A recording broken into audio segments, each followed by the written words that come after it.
Confusion continues over the status of the Strait of Hormuz. Last week, after the Islamabad talks, US President Donald Trump said he would impose a blockade over Iran's blockade of the Straits of Hormuz. Then, as talks continued between the US and Iran, on Friday, April 17th, Iran's foreign minister said the Strait of Hormuz would completely open to commercial ships for the remainder of the ceasefire. Shortly after, Donald Trump said the strait was completely open and ready for business, but that the US blockade of Iranian ports would continue until a peace deal is reached.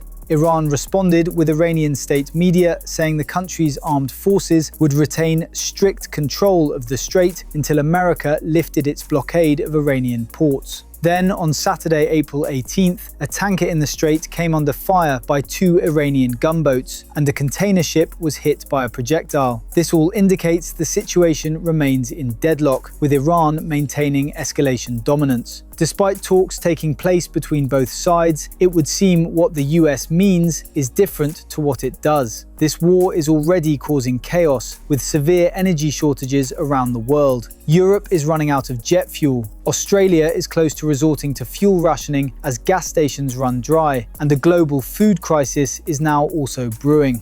US President Donald Trump announced in a Truth Social post that Israeli and Lebanese officials had agreed to a 10-day ceasefire. The ceasefire announcement came after Lebanese President Joseph Aoun held calls with US Secretary of State Marco Rubio and President Trump, as well as a call between Trump and Israeli Prime Minister Benjamin Netanyahu. Israeli attacks on Lebanon after the US-Iran ceasefire began on April 7th have been a point of contention between Washington and Tehran. The agreement, however, contains the same clause that undermined the previous ceasefire agreement, which is that while Lebanon must disarm Hezbollah and that Israel maintains the right to continue attacking Lebanon and continue to occupy southern Lebanon. This is therefore not a real ceasefire. Lebanon experienced this after the first ceasefire agreement, as Israel continued to attack on a daily basis. The agreement was struck in a direct meeting between Lebanese and Israeli officials. It's now separated the issue from the war with Iran and something Tehran can no longer use as a bargaining chip. A European citizens' initiative calling for the full suspension of the EU-Israel Association Agreement surpassed 1 million signatures. The campaign, popularly dubbed Justice for Palestine, reached the required threshold across 10 EU member states, exceeding the minimum of 7 needed under EU rules. It is the fastest initiative